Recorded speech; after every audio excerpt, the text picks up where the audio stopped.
What if I told you that you really only need 2 back exercises to get the most insane looking back ever? That would be awesome, right? Because ain't nobody got time to bring out the whole circus each workout. So let me show you how you can simplify your back workouts to achieve the best results in the simplest way possible. Which means that I will show you the exact exercises, rep ranges, and also how to program that into your routine so that you can just easily slide it right into your training plan and get that sweet V-taper.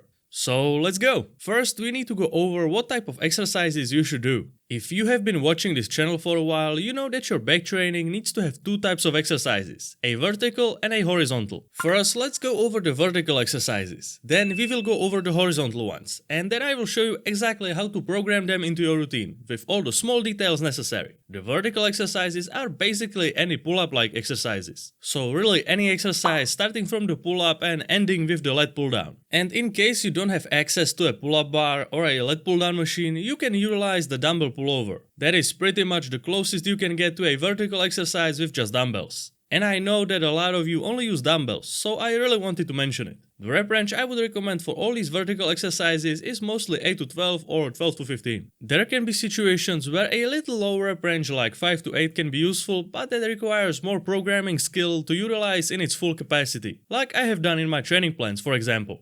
These training plans are built on the basics of bodybuilding and utilize all the programming tricks that I have learned in more than 10 years of going to the gym. So if you are looking for something that is super easy to follow without feeling overwhelmed but also really effective, then you should definitely check it out. You can do so by clicking the first link in the description.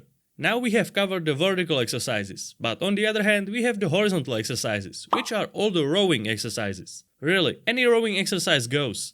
Doesn't matter if it's a basic dumbbell or a barbell row, or if it's something more fancy like the seal row or even the cable row. They are all rowing exercises, and that's what matters the most. For the horizontal exercises, the rep range is basically identical to the vertical exercises, mainly 8 to 12 or 12 to 15, and in some situations also 5 to 8. I will tell you when to use what rep range in a second. It's very important to do both vertical and horizontal exercises if you want to hit all parts of your back equally. It might seem that all back exercises are just that, back exercises. But it's like when you train chest. Of course you would not only do the flat bench press, but also an incline press, because you want a complete chest development. Which brings us to how to actually program these exercises into your routine. As with almost any other body part, you want to train your back twice per week, which leaves us with 2 back workouts per week. That's what we will work with. The first thing you need to do is to order the exercises properly in your routine. And while it wouldn't be the end of the world if you kept the order the same for both of the workouts, you are definitely not getting the best gains that you could be.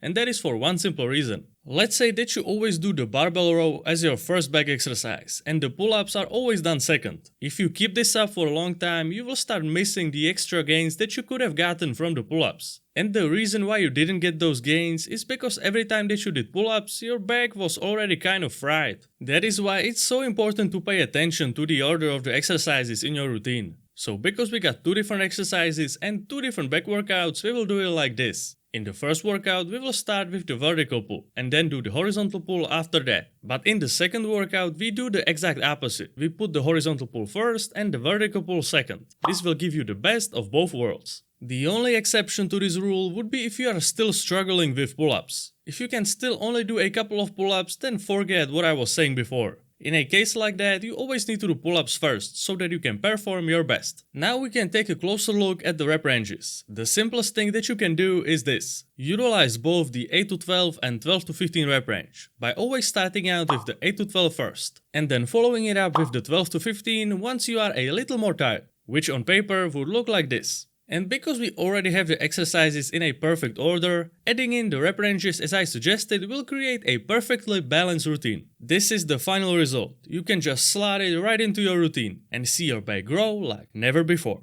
Thank you for watching, I hope you learned something. Please check out the training plans in the description. I'm sure you will find it super useful. Good luck in the gym and I will see you next time.